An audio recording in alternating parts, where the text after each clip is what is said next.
यहाँ पर हॉस्पिटल है या फिर हायर सेकेंडरी है या फिर और भी बहुत सारे डेवलपमेंटल वर्क्स हैं, सब में बहुत पीछे लग रहा है। स्टाफ की कमी तो हर जगह है, लेकिन मुझे लगता है कि हाला एक ऐसी जगह जिसको ना फर्स्ट प्रायोरिटी तो दूर की बात है, यहाँ लास्ट प्रायोरिटी भी नहीं मिलती है कि हाला में स्टाफ होना चाहिए। पंचायत इलेक्शन कब तक होंगे और आप उसके बारे में आपका क्या ख्याल है?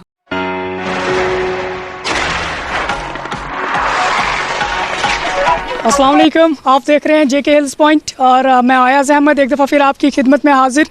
हमारे साथ भाजपा के यूटी एग्जीक्यूटिव रमेश शर्मा जी हैं। इनसे हम आज मिले हैं। इनसे हमारी जो बातचीत होगी वो इनके ख़ास गाँव की, जो इनका गांव है, इसके जो मसाइल हैं, ये इसके यहाँ के जो हालात हैं, यहाँ के जो वाक़यात हैं, हम इसके बारे में इनसे बातचीत करने के लिए यहाँ आए हैं। हम इनसे जानने की कोशिश करेंगे।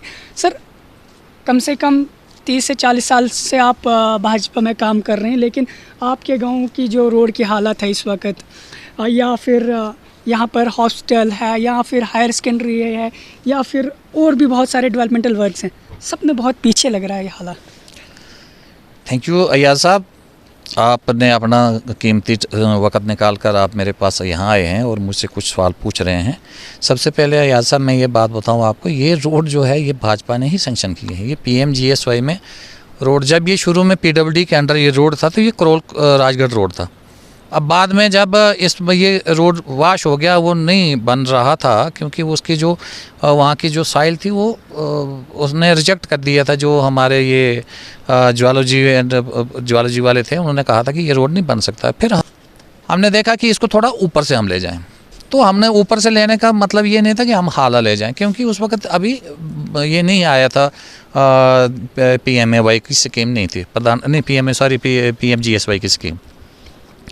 तो हमने इसको यहाँ से शुरू करवाया, करोल से। बीच में फॉरेस्ट की प्रॉब्लम आ गई, फिर ये रुक गया। कुछ ओपोजिशन के लोग भी इसमें इन्वॉल्व हो गए कि नहीं ये ऐसे नहीं बनना चाहिए।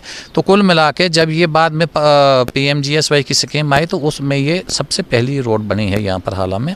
अब इसकी हालात ये हैं कि कुछ हम लोग भी जिम्मेवार हैं।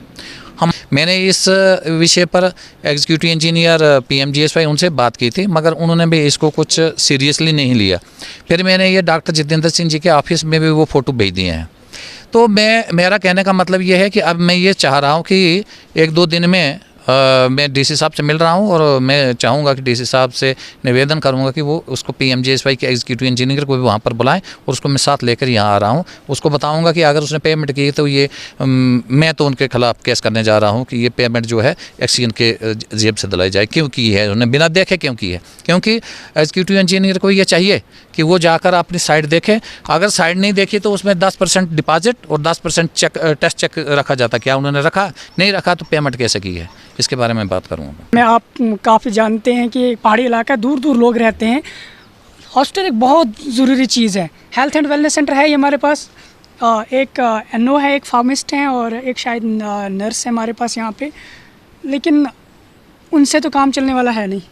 देखिए, ये हम अपनी बदकिस्मती समझेंगे क्योंकि सबसे पहले सबसे बहुत बड़ी अगर बिल्डिंग बनी थी तो वो हाला में बनी थी हॉस्पिटल के, और वो बदकिस्मती से इसमें फ्लड के जद में आने से वो बिल्डिंग तो दब गई है। मगर फिर भी कई बार हमने इस इशू को उठाया है। हमने इस इशू को उठाया है एडमिनिस्ट्रेशन के पास भी, और बाकी कभी कभी तो जब कहीं बड़े फोरम पे बात होती है वहाँ भी मैं इस इशू को उठाता हूँ। अभी मैं LG साहब से मिला था और मैंने उनके सामने भी ये बात रखी, रामबन डिस्ट्रिक्ट हॉस्पिटल की भी और ये जो जितनी डिस्पेंसरीज हैं यहाँ की भी। मैंने उनसे निवेदन की है कि भाई हमारे पास डॉक्टर नहीं हैं, और पिछले लगभग ये हमारे जो new type primary health centre का नाम से चल रहा है, और एक दो कमरे हैं, उसी कमरे 1-2 कमरों में वो सारा चल रहा है। चलो, अगर अभी नहीं हमारे पास बिल्डिंग है, क्योंकि मैंने जो हमने कोशिश की थी उसमें एक बिल्डिंग सैंक्शन हो गई है, वो जल्दी ही उस पर काम शुरू हो जाएगा, उसके टेंडर वगैरह हो जाएंगे। पर अब जब तक आपके पास मेन पावर नहीं है, जब तक आपके पास स्टाफ नहीं है, हम तो किराए पर बिल्डिंग ले लेंगे। हम खुद यहाँ से चंदा करके इकट्ठा करके एक पिछले 15-20 साल से मेरे मकान में डिस्पेंसरी थे, तो कोई बात नहीं, हम चला लेंगे। सबसे बड़ी प्रॉब्लम है कि हमारे पास डॉक्टर नहीं है, और इसके बारे में मैंने LG साहब से जब बात की थी तो उन्होंने कहा, मुझे एश्योर किया था कि हम इस पे मैं डायरेक्टर हेल्थ और कमीशन सेक्रेटरी हेल्थ से बात करके इसके बारे में ज़रूर उनसे बात करूँगा। दूसरी सबसे अहम बात जो यहाँ की हायर सेकेंडरी है, इस पे स्टाफ की बहुत कमी, स्टाफ की कमी तो हर जगह है, लेकिन ना मुझे लगता है कि हाला एक ऐसी जगह जिसको ना फर्स्ट प्रायोरिटी तो दूर की बात है, यहाँ लास्ट प्रायोरिटी भी नहीं मिलती है कि हाला में स्टाफ होना चाहिए। दूसरी बात जब स्कूल खुलेंगे तो स्कूल खुलने के बाद यहाँ पर बच्चे कहाँ जाएंगे? ये काफ़ी ज़्यादा स्ट्रेंथ है यहाँ पर बच्चों की, काफ़ी वास्ट एरिया है, तो मुझे नहीं लगता है कि वो बच्चे यहाँ पर सेटल हो पाएंगे। नहीं, जहाँ तक बिल्डिंग का सवाल है, जो मैंने सुना है कि डीसी साहब ने यहाँ पर एश्योर किया था इनको कि भाई इसका हम कंपनसेशन देके जिस आदमी की ये ज़मीन है उसको हम सेटिस्फाई करके तो अपनी बिल्डिंग को हम ले लेंगे और बच्चों के लिए इसको खाली करवा देंगे। तो मैं डी साहब से मैंने कहा आपको भी मैं इन्वाइट करूँगा, आप भी आइए, क्योंकि ये हमारे गाँव का इशू है, इसमें हमको सबको बढ़ चढ़ कर हिस्सा लेना चाहिए। इसका तो करवा देंगे, कोई मसला नहीं है। इसका जो भी डी साहब ने कहा होगा तो वो डी साहब, जो हमारे डी साहब एक ऐसे आदमी हैं जो बात कहते हैं वो करते हैं, तो मुझे उम्मीद है वो हो जाएगा। रहा स्टाफ का सवाल, अयाज साहब पूरे अगर हम देखें हमारे डिस्ट्रिक्ट में तो 500 से ऊपर ही मास्टर ग्रेड के और लेक्चरर की पोस्टें वेकेंट पड़ी हैं।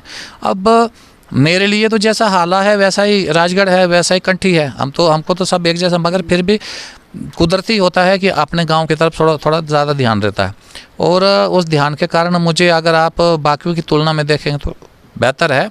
और फिर भी हम कोशिश करेंगे, जो कमी रही होगी इसमें ज़रूर आगे जो नई क्लासें लगेंगी तो उसमें हम ज़रूर कोशिश करेंगे। आखिरी सवाल मेरा आपसे, पंचायत इलेक्शन कब तक होंगे और आप उसके बारे में आपका क्या ख्याल है यहाँ पे? मुझे लगता है कि ये अपने टाइम पे पंचायत इलेक्शन हो जाएंगे, और मैं चाहूँगा अपने धुंधराट के लोगों से, धुंधराट बी के लोगों से, क्योंकि मेरी पंचायत भी यही है, मैं चाहूँगा किसी ऐसे ईमानदार आदमी को आगे लाएं, और क्योंकि इस समय जो हमारी सरकार ने पावर्स दिए हैं पंचायतों को, उसका सही तरीके का इस्तेमाल करके सही फंड्स सही जगह पर लगें और लोगों के मसाइल को हल किया जाए। तो जो आपको लगे कि ये अच्छा आदमी, सब लोगों को मिल बैठ कर, जो यहाँ के अच्छे लोग हैं, बुज़ुर्ग लोग हैं या कोई पढ़े लिखे नौजवान हैं, सबको मिल बैठ कर एक तहिया कर देना चाहिए कि हमें इस आदमी को यहाँ से खड़ा करना, उसको बना देना चाहिए। ये रमेश शर्मा जी, इनके गांव के बारे में हम इनसे ही जानने की कोशिश कर रहे थे कि आखिर अगर गांव में बहुत सारी प्रॉब्लम्स हैं, बहुत सारी मुश्किलातें हैं, लोग जो फेस कर रहे थे, इसके बारे में इनने तफसील से बात की कि यहाँ क्या मसले क्या है, क्यों है, आखिर इनका हल क्या है। फ़िलहाल आप देखते रहिए JK हिल्स पॉइंट। मुझे दीजिए इजाज़त।